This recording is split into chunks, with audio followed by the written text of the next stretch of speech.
Hello guys, welcome to my channel. And so today the thing which we are going to learn is quadratic equations. Now this topic is very much important since it also helps to solve questions of various other topics. So let's clear our basics and start from the grassroots of quadratic equations. So what do we mean by a quadratic equation? By a quadratic equation, we mean this one, a polynomial equation of degree 2, that means of this form ax square plus bx plus c, is called a quadratic equation, and the most essential criteria is this one, a not equals to 0. That means the coefficient of the highest power of x, that is x square, it has to be non-zero. bc may be 0, may be non-zero, it doesn't matter, but a has to be non-zero. And since here we are dealing with only real quadratic equations, so the coefficients will be always real. So all the problems which we will do here, a b c will always be real. Okay. Now we will learn roots of a quadratic equation. So what do we understand by roots of a quadratic equation? Suppose there is a quadratic equation ax square plus bx plus c is equal to 0. If alpha is a root of this quadratic equation, then alpha shall satisfy the equation. So if we put alpha in place of x, the equation should stay the same. That means a alpha square plus b alpha plus c is equal to 0. Now we know that a polynomial equation of degree n must have n roots. They may be distinct or identical, but it must have n roots. So quadratic equation, what is the degree? 2. So that means there has to be 2 roots. Yes, these 2 roots might be distinct, might be identical, that's a different thing, but it should have 2 roots. Okay. So now how do we find the roots of a quadratic equation? For that we use a method, Sridharacharya's formula.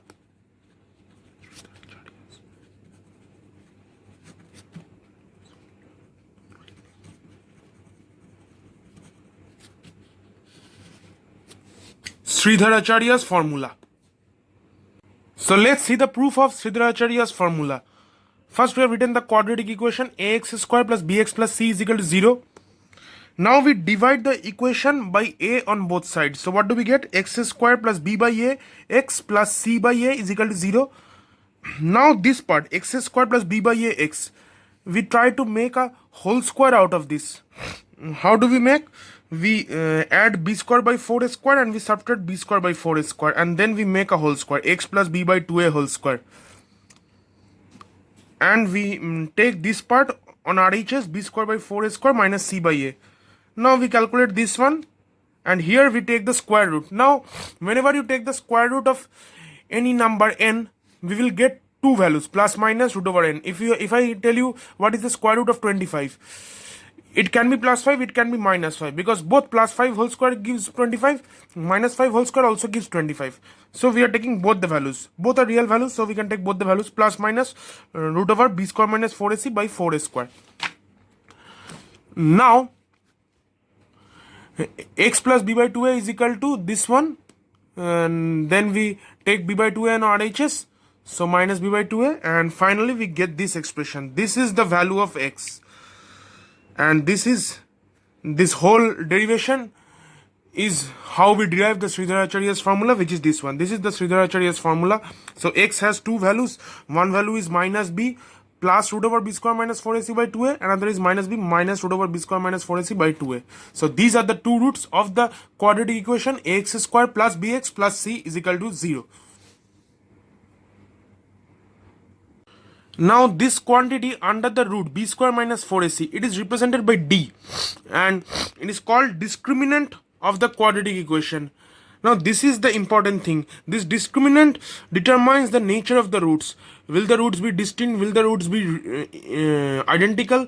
Or will the roots be imaginary? This discriminant determines.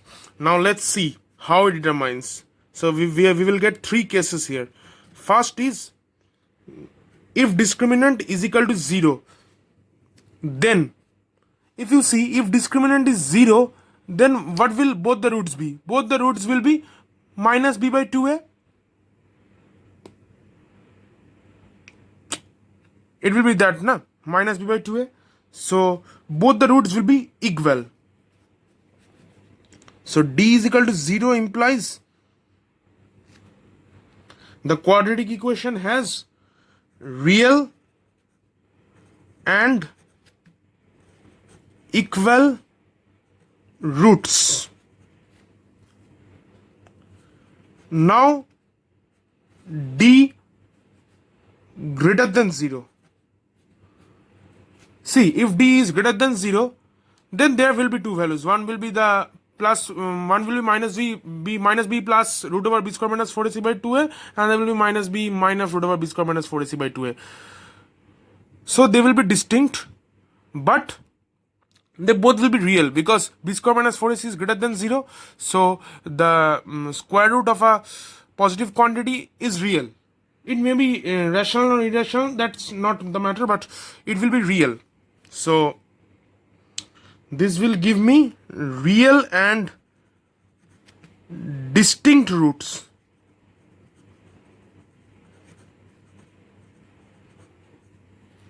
Now the third case. If d is lesser than 0, now what will happen?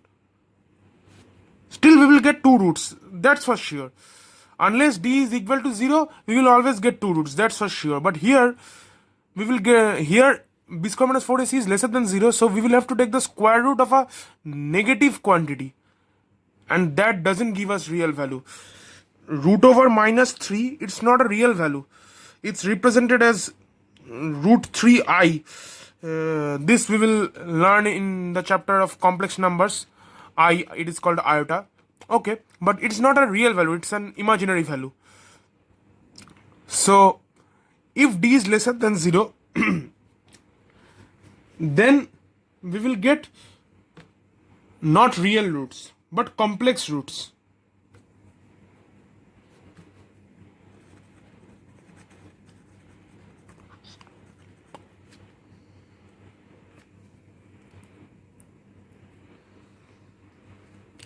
And we will have to mention complex roots with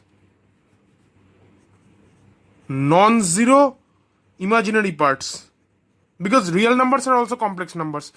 So the imaginary part is non-zero, that we have to mention.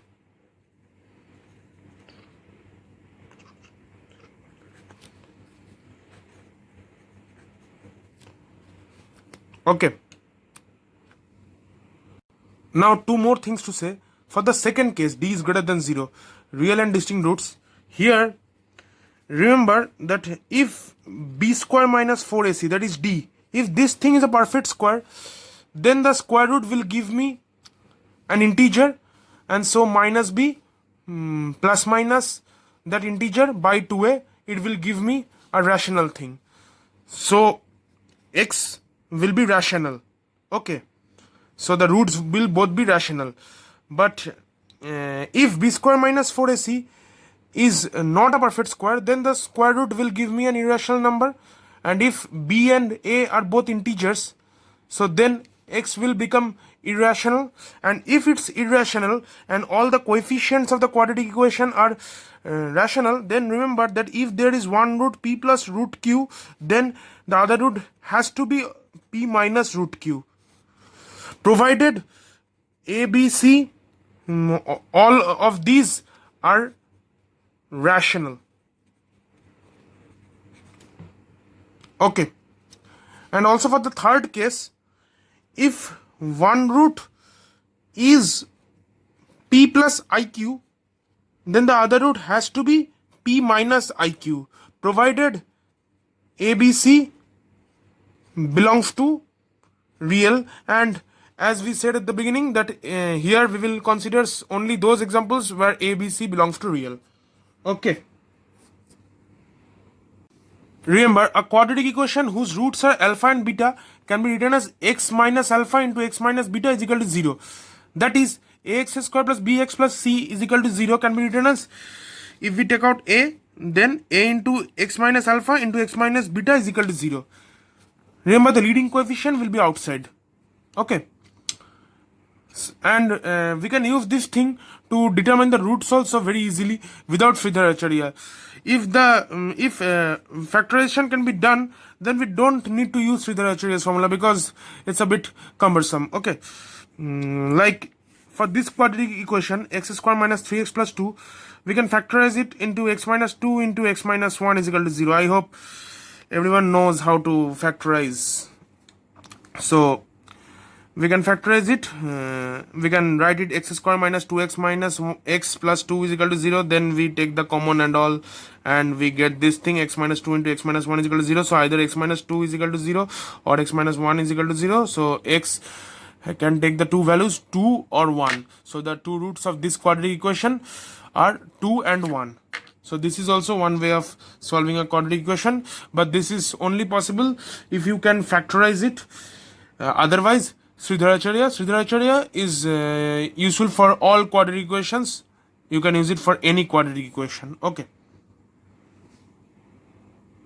Now, sum of the roots of a quadratic equation ax square plus bx plus c is equal to 0 is minus b by a. That is minus of coefficient of x by coefficient of x square, and product of roots is c by a, that is constant term by coefficient of x square. Okay, you can also prove this yourself by adding the two roots we got in Sridharacharya's method. If you add the two roots, the discriminant part will cut off and you will get minus b by 2a into 2, so that will be minus b by a, and if you multiply it, it will be of the form a plus b into a minus b, and then you will get this thing c by a. Okay. Now we will learn conditions for common roots. Suppose there are two quadratic equations. One is ax square plus bx plus c is equal to 0. Another is dx square plus ex plus f is equal to 0. Both suppose have a common root alpha. So alpha has to satisfy both of them. We put alpha in place of x in both the equations. A alpha square plus b alpha plus c is equal to 0. D alpha square plus e alpha plus f is equal to 0. Now we solve them by cross multiplication method of solving two equations. So alpha square by bf minus ce is equal to alpha by cd minus af is equal to 1 by ae minus bd. Okay. Now alpha square is equal to we equate first and third, bf minus ce by ae minus bd. Now we equate second and third, alpha is equal to cd minus af by ae minus bd. Okay, so now we square this one and we equate this alpha square and this alpha square, and we get this condition: cd minus af whole square is equal to bf minus ce into ae minus bd. So this is the condition which is necessary if two quadratic equations ax square plus bx plus c is equal to 0 and dx square plus ex plus f is equal to 0 have a common root.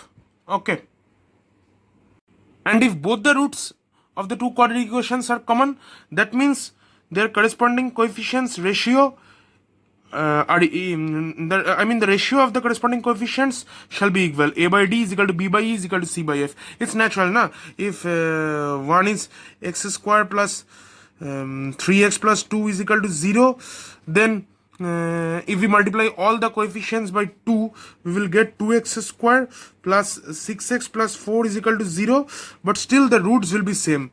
Only in this case, both the roots will be same. Okay. Now we will learn graph of a quadratic equation. Ax square plus bx plus c is equal to 0. We have this quadratic equation.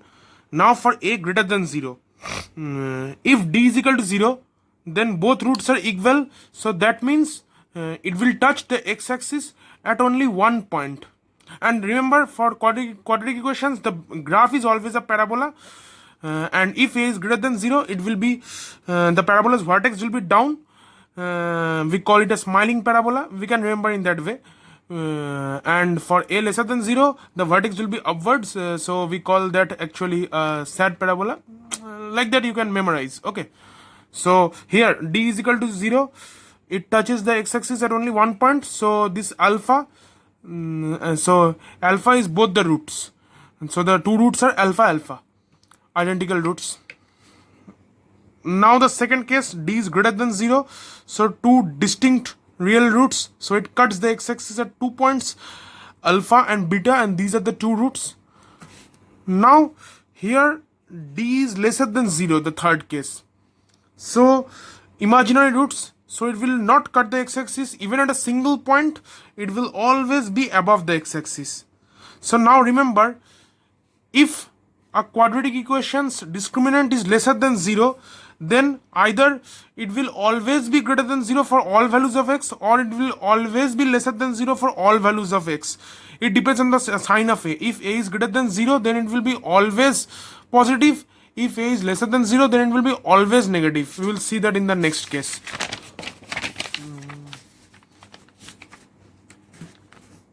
If a is lesser than 0, then it will be a parabola with its vertex above. So d greater than 0, just the opposite, d is equal to 0, just the opposite. D lesser than 0, here it is always below the x-axis, so it's always negative irrespective of the value of x. Okay, now remember this thing, for any quadratic equation, whether it's a smiling parabola or a sad parabola, I mean whether a is greater than 0 or less than 0, the vertex, you can find the coordinates of the vertex by calculus. If you know calculus, you will know that this vertex is either the minima of the parabola or the maxima. If it's a smiling parabola, then it's the minima, otherwise it's the maxima. So we can find this vertex by calculus. How? Fx is equal to ax square plus bx plus c is equal to 0. If you know the minima or the maxima is the x coordinate of the minima or the maxima is the point where f dash x, that is the first derivative of that function, becomes 0. So we get f dash x, we get 2ax plus b. F dash x is equal to 0. That brings us x is equal to minus b by 2a. So we get p is equal to minus b by 2a. And now q is equal to, we have to just find the value of the function at p. So we put fp and we put p in the equation, that is minus b by 2a. Then we solve this whole thing, and ultimately we get minus b square plus 4ac by 4a. B square minus 4ac is d, so this is minus d. So q is equal to minus d by 4a. So the coordinates of the vertex of the parabola, whether it's the maxima or the minima, it's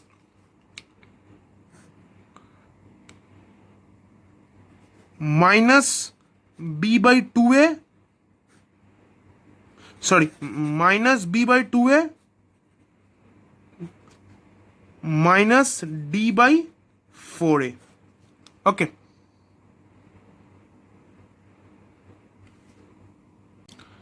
quadratic equations is still not over. I will make another video where you will get to learn a few more things about quadratic equations, but it's this much for today.